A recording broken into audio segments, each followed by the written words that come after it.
지난 몇 주에 걸쳐서 우리는 시편의 말씀들을 생각해 보았습니다.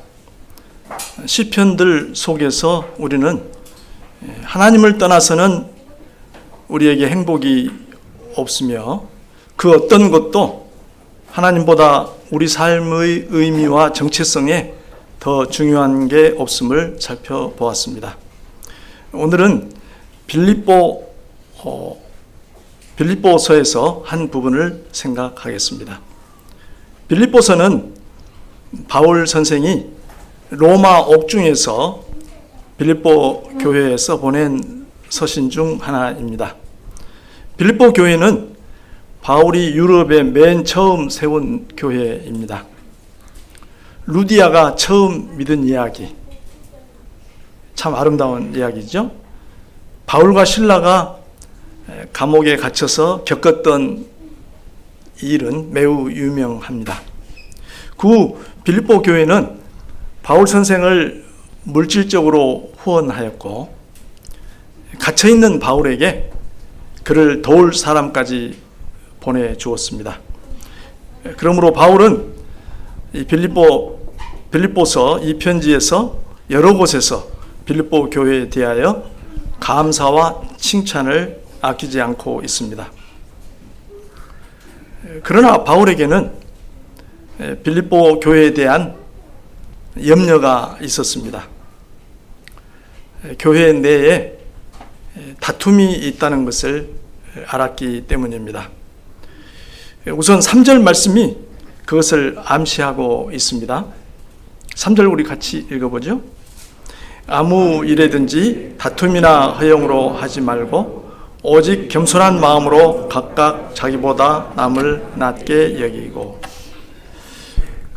빌립보서는 서신이라는 점에서 어느 특수한 사정을 갖고 있는 교회의 형편이 이 서신의 내용에 반영이 되어 있습니다. 바울이 다툼이나 허영 이런 단어를 언급할 때는 빌립보 교회에 어떤 문제가 있었다는 것을 암시하는 겁니다. 그 다툼이 무엇을 말하는지 바울이 상세히 기록하고 있지는 않습니다. 다만 4장 2절에 가면 이런 말이 나옵니다. 내가 유오디아를 권하고 순두개를 권하노니 주 안에서 같은 마음을 품으라. 유오디아와 순두개, 여성들의 이름이죠. 이 두 사람은 교회의 여성 지도자들로서 교회 안에서 더 큰 역할을 하려고 혹은 더 큰 영향력을 발휘하려고 서로 다투고 있었던 것 같습니다.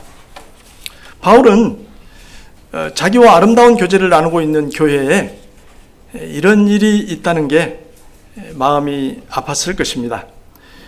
바울 자신은 사실 옥에 갇혀 있는 매우 곤란한 처지에 있었지만 감사와 기쁨을 잃지 않았습니다. 흔히 빌립보서를 기쁨의 서신이라는 말로 칭하기도 하죠. 단지 빌립보 교회가 하나가 된다면 그의 기쁨이 완전해질 거라고 말하고 있습니다.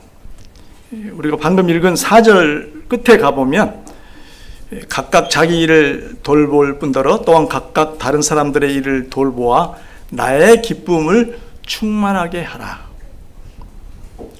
빌립보 교회에 대한 감사와 기쁨과 칭찬이 있었지만 이 한 가지 당부하면서 그런 일들이 있게 된다면 자신의 기쁨이 충만해질 거라고 표현하고 있습니다. 이러한 표현은 바울이 빌립보 교회의 문제에 얼마나 마음을 쓰고 있는지를 암시합니다. 그렇다면 바울이 교인들 간의 다툼을 이처럼 염려한 까닭은 무엇일까요? 교인 간의 다툼은 교회를 무너뜨리게 할 수 있습니다. 바울은 3절에서 아무 일이든지 다툼이나 허영으로 하지 말라고 말했습니다. 여기서 다툼이란 경쟁심을 말합니다. 세번역에서는 경쟁심이라고 했고 영어 표준역에서는 이기적인 야망이라고 번역했습니다. 내가 남보다 잘 되고 남보다 앞서려는 욕심입니다. 남을 딛고 내가 올라가려는 심리입니다. 더 많은 영향력을 가져야겠다는 욕망입니다. 또 허영으로 하지 말라고 했습니다. 허영이란 자만심을 말합니다. 즉 나는 특별한 사람이라고 생각하는 태도입니다. 자신이 가진 것을 뻐기고 우쭐대는 행동입니다. 그야말로 자신을 과도하게 평가하는 자세이지요. 예수님의 사도들도 한때는 우리 중에 누가 더 높으냐, 누가 더 크냐 하고 서로 다투었습니다.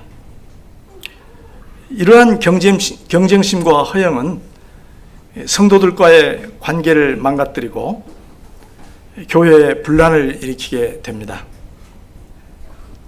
교회는 본래 아무 상관도 없는 사람들이 그리스도의 사랑 안에서 모인 무리입니다. 그러나 교회에 서로 다른 여러 사람이 모이다 보니 어떤 문제에 대한 의견 차이가 생깁니다. 그럴 때 남을 무시하고 자기 주장을 지나치게 내세우면 다툼이 일어납니다. 자기 주장을 과도하게 앞세우는 행위는 자신을 지나치게 평가하는 허영에서 나오는 것입니다. 교회 안에서 다툼이 일어나면 교회는 무너져 갑니다. 다툼으로 인해 교인들의 마음이 피폐해지고 교인들이 하나둘 떠나며 교회 밖에는 좋지 않은 소문이 납니다. 심지어 교회가 나누어지기도 합니다. 교회가 앞으로 전진하면서 이러한 일이 생기지 않도록 경계해야 합니다. 교회에서 싸우는 것을 보고 실망하여 교회의 발을 끊고 믿음을 버리는 이들도 있습니다. 가끔 밖에서 그런 사람을 만나면 얼마나 당황스럽습니까? 교회의 불안은 세상 사람들의 비난을 부르게 되고 이단들이 교회에 침투하는 구실이 되기도 합니다. 결국 하나님께서 세우신 기관으로서의 정체성이 위협받게 될 것입니다. 얼마나 두려운 일입니까? 그럼 교회가 이러한 분란, 다툼에 빠지지 않고 하나가 되려면 어떻게 해야 할까요? 오늘 바울 선생님이 우리에게 들려주고 싶은 말씀이 바로 그것입니다. 바울은 예수님의 모범을 제시하였습니다. 우리 5절을 같이 읽어볼까요? 너희 안에 이 마음을 품으라 곧 그리스도 예수의 마음이니. 바울은 빌립보 교인들에게 그리스도 예수의 마음을 품으라고 말합니다. 우리 자신이 아닌 그리스도께 초점을 맞추라고 권면합니다. 이어지는 6절부터 11절 말씀은 예수님이 누구시며 그분이 어떤 일을 이루셨는지에 대한 초대교회의 송영입니다. 성도들이 자주 애송했던 찬송인 듯 합니다. 그 내용은 메시아신 예수 안에서 이루신 하나님의 성육신에 대한 풍성한 교리를 담고 있습니다. 거기에 바울이 품으라고 하는 그리스도 예수의 마음이 잘 반영이 되어 있습니다. 6절부터 한 절씩 살펴보기로 하지요. 6절을 같이 읽습니다. 그는 근본 하나님의 본체시나 하나님과 동등됨을 취할 것으로 여기지 아니하시고. 예수님은 근본 하나님의 본체시라고 했습니다. 하나님 바로 그분입니다. 예수님은 처음부터 하나님과 동등한 분이셨지만 그것을 당연하게 생각하지 않으셨습니다. 그것을 주장하지 않으셨습니다. 구원자로서의 사명을 이루기 위해서 스스로 자신을 낮추시기로 하셨습니다. 경쟁심이나 허영과는 정반대되는 처신입니다.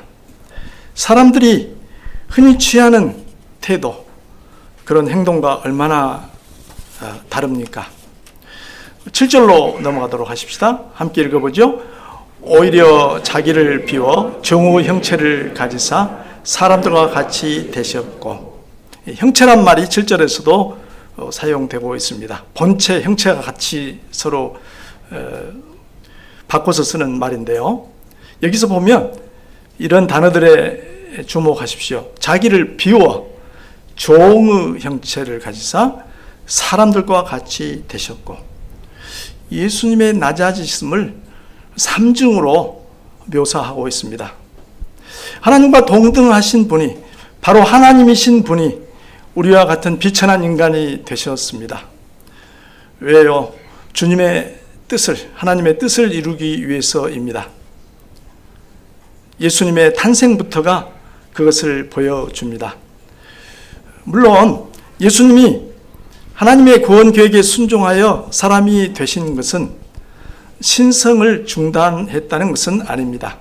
자기를 비웠다는 말에 대한 오해를 해서는 안 됩니다. 오히려 신성이 정말 무엇인가를 보여주신 것입니다. 예수님은 섬김을 받으려 함이 아니라 도리어 섬기려 하고 자기 목숨을 많은 사람의 대속물로 주려고 오셨습니다. 8절로 넘어갑시다. 함께 읽죠. 사람의 모양으로 나타나사 자기를 낮추시고 죽기까지 복종하셨으니 곧 십자가에 죽으심이라. 예수님은 죽기까지 복종하셨습니다. 인간으로서의 기본권인 생명, 삶에 대한 권리마저 포기하셨습니다. 자기 이익만을 생각했다면, 자기를 먼저 돌아보았다면 결코 있을 수 없는 일입니다. 더욱이 십자가에서 가장 고통스럽고 수치스럽게 돌아가셨습니다. 우리를 위한 속죄의 제물로 자신을 내놓으셨습니다. 예수님은 우리를 그분처럼 되게 하시려고 우리처럼 되셨습니다. 우리에게 자유를 얻게 하시려고 종이 되셨습니다. 우리에게 생명을 얻게 하시려고 기꺼이 죽으셨습니다.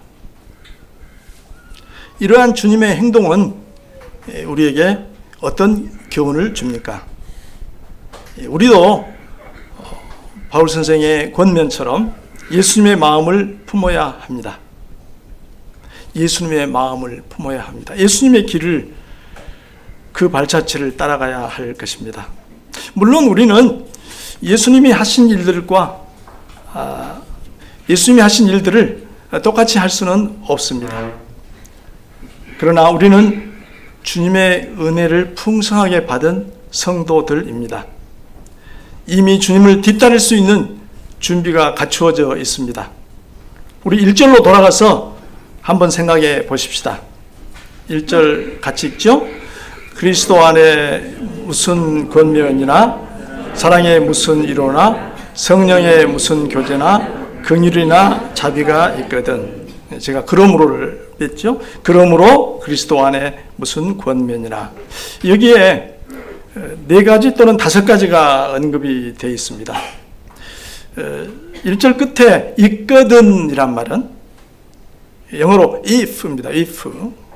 그러니까 있다면 이런 뜻이겠죠. 이것은 가정이 아닙니다. 그런 것이 혹시 너에게 있어? 이런 말이 아닙니다. 있다면이 아니고 가정이 아니고 이미 그들에게 있다는 것을 전제하는 것입니다. 빌립보 성도들에게 이미 이러한 것들이 풍성하게 있다는 것을 상기시키는 것입니다. 이것이 우리가 그리스도의 뜻을 실천해야 할, 또 실천할 수 있는 동기와 원동력이 됩니다. 바울은 4가지를 언급했습니다. 첫째는 뭐죠? 그리스도 안에 무슨 권면입니다. 세번역과 영어 표준역에서는 권면이란 말을 격려라고 번역을 했습니다. 그리스도 안에서 여러분에게 무슨 격려가 있다면 이렇게 얘기했습니다. 어떻습니까? 그리스도인들, 우리에게는 그리스도의 구원으로 말미암아 그분의 충만함 가운데서 그리스도 안에 새로운 가족 안에서 누리는 무한한 격려가 있습니다. 둘째는 뭘 언급했죠? 사랑의 무슨 위로입니다. 사랑으로부터 오는 위로라는 말입니다. 사랑으로부터 오는 위로. 우리가 사랑을 받을 때, 사랑을 주고받을 때 그것은 우리에게 깊은 위로를 전달해 줍니다. 우리에게는 하나님과 성도 사랑에서 받는 위로가 있습니다.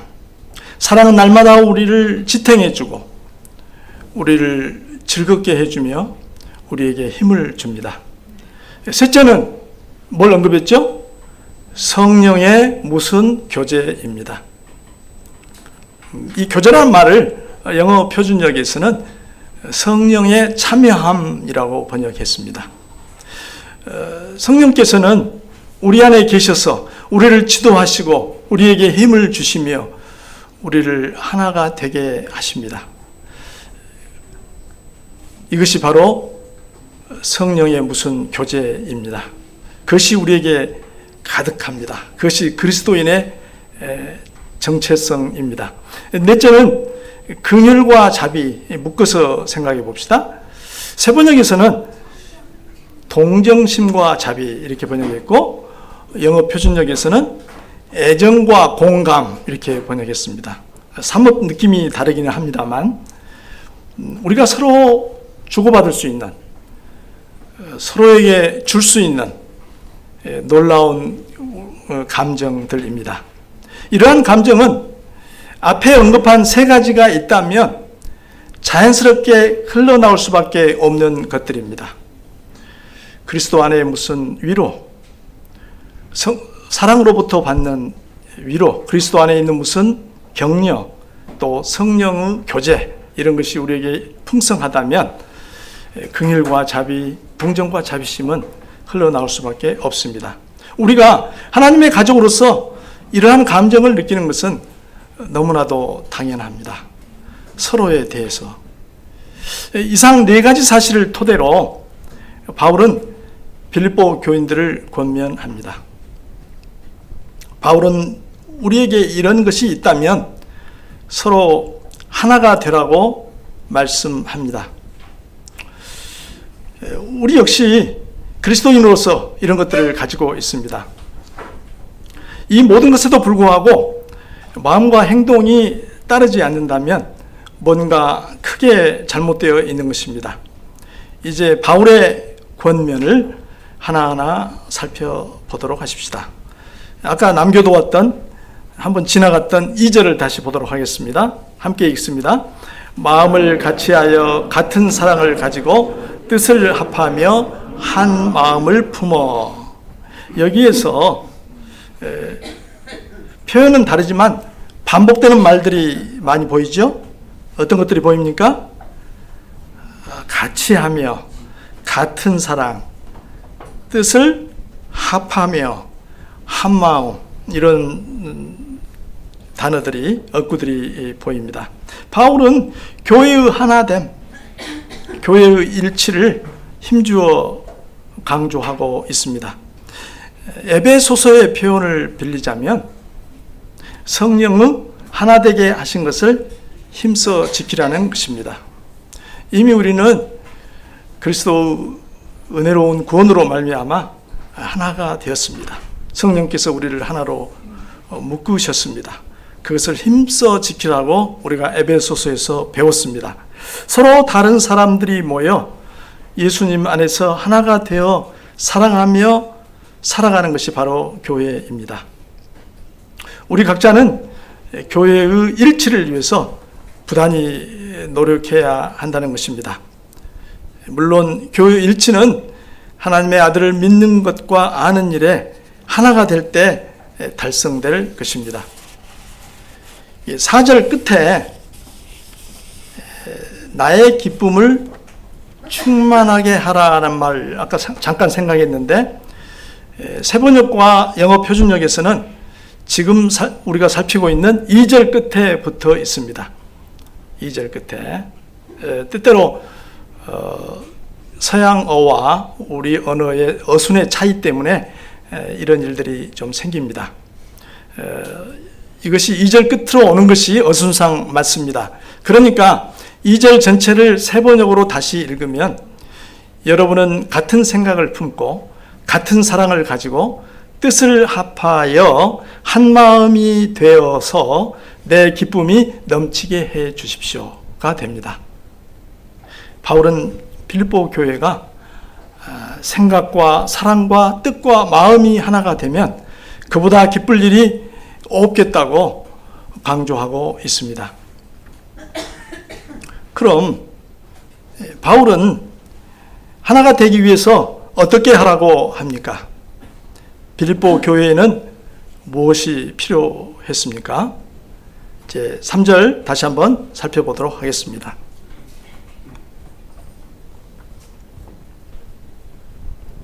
다시 읽어보죠. 아무 일에든지 다툼이나 허영으로 하지 말고 오직 겸손한 마음으로 각각 자기보다 남을 낮게 여기고, 다툼이나 허영으로 하지 말고, 그것이 무엇인가는 앞에서 우리가 잠깐 살폈습니다. 다툼은 경쟁심 또는 이기적인 욕망이라고 바꿔서 생각할 수가 있습니다. 허영은 자만심입니다. 그런 것들을 버리고 다른 사람을 낮게 여기는, 존중하는 태도를 나타내라고 말씀합니다. 나보다 부족해 보이는 사람일지라도 나보다 더 중요하게 존중하라는 것입니다. 이것이 자신을 낮추신 예수님의 마음입니다. 바울은 로마서에서도 이 점을 가르치셨습니다. 로마서 12장 10절 말씀 보면 형제를 사랑하여 서로 우애하고 존경하기를 서로 먼저 하며, 빌립보 교회에는 이 교훈이 꼭 필요한 상황이었습니다. 야고보 선생도 이 점을 매우 강조했습니다. 야고보서 3장 14절부터 16절을 제가 읽어드리겠습니다. 야고보서 3장 14절부터 16절.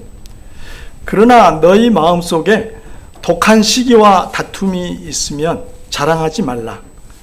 진리를 거슬러 거짓말하지 말라.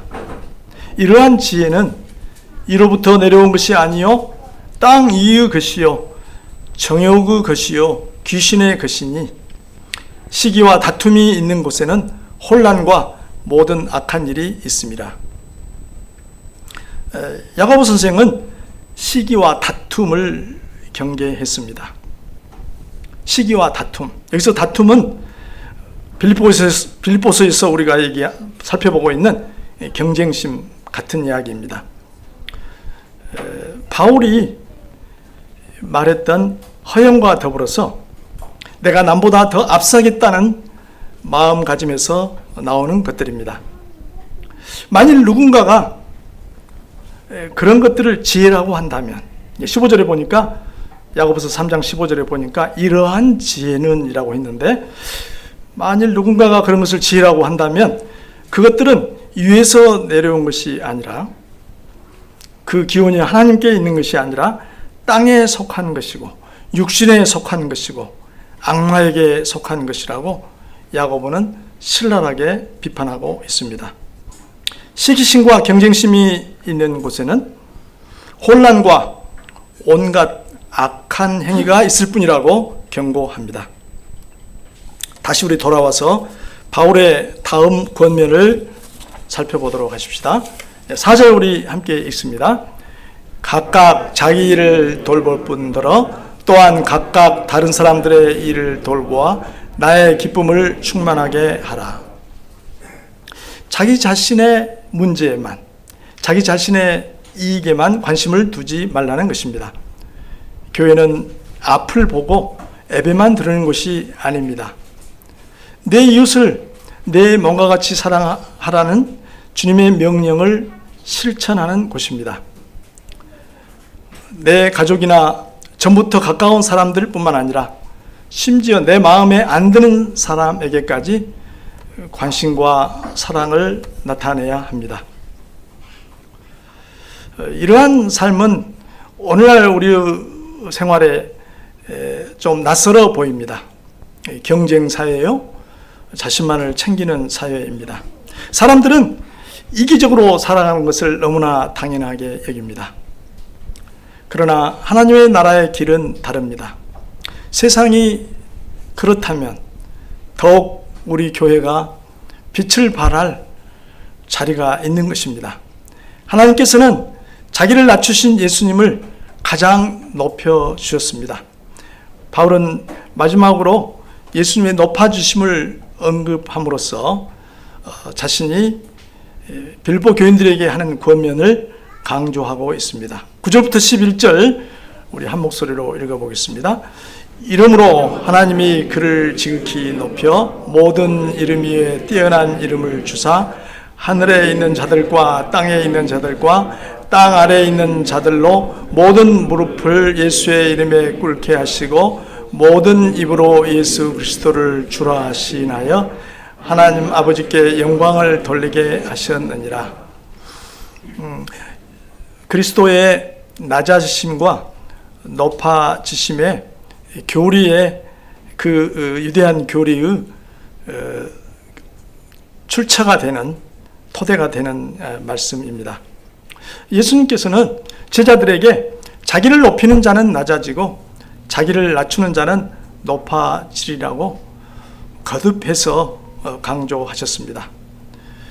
그의 제자 베드로는 하나님은 교만한 자를 대적하시고 겸손한 자에게 은혜를 주신다고 교인들에게 권면했습니다. 이제 오늘 말씀을 정리해 보도록 하십시다. 바울은 로마 옥중에서 빌립보 교회에 편지를 써 보냈습니다. 그는 빌립보 교회를 생각하면서 감사와 칭찬을 아끼지 않았습니다. 그러나 그에게는 한 가지 염려가 있었습니다. 빌립보 교회에 다툼이 있다는 소식을 들은 것입니다. 그 다툼이 무엇인지는 상세히 알 수 없지만 바울은 경쟁심과 허영을 언급했습니다. 경쟁심은 남보다 더 높아지려는 욕망이고 허영은 자기는 특별한 사람이라는 착각입니다. 경쟁심과 허영은 갈등과 분란을 일으키고 결국 교회를 무너지게 합니다. 교회의 정체성 상실로 이어질 수가 있습니다. 이에 대해서 바울은 예수님의 모범을 제시했습니다. 빌립보 교회의 문제에 대한 치유책은 자신들에게 맞춰져 있는 초점을 예수님께로 돌리는 것입니다. 예수님은 하나님의 뜻을 행하기 위해서 자기를 한없이 낮추셨습니다. 예수님은 하나님과 동등한 권리를 내려놓으셨습니다. 예수님은 종의 모습으로 사람과 같이 되셨습니다. 예수님은 십자가에 죽기까지 순종하셨습니다. 하나님께서는 이렇게 낮아지신 예수님을, 자신을 낮추신 예수님을 가장 높여주셨습니다. 우리 역시 예수님의 마음을 품고 그분의 길을 걸어가야 합니다. 우리 스스로는 할 수 없지만 우리는 그리스도의 놀라운 은혜를 입은 사람들입니다. 우리에게는 그리스도 안에서의 격려, 사랑의 위로, 성령의 교제, 긍휼과 자비가 있습니다. 우리에게 이러한 것들이 없다면 성도라는 이름이 부끄러울 것입니다. 그러므로 우리는 같은 생각을 품고 같은 사랑을 가지고 뜻을 합하여 한 마음이 되어야 합니다. 우리는 경쟁심과 허영을 버리고 주님이 보여주신 겸손한 마음을 가져야 합니다. 자신을 낮추고 남을 높여야 합니다. 내 문제만이 아니라 다른 사람의 문제에도 관심을 가져야 합니다. 이렇게 할 때 교회는 다툼이 사라지고 하나됨이 자리할 것입니다. 성도 여러분, 우리 모두 스스로 자신을 낮추신 예수님의 마음을 고이 품고 서로 같은 생각, 같은 사랑을 가지고 한 뜻과 한 마음으로 주님을 섬겨 나아가십시다. 이제 잠시 각자 자신의 마음의 소리로 주님께 오늘 말씀에 감사의 기도를 드리도록 하겠습니다.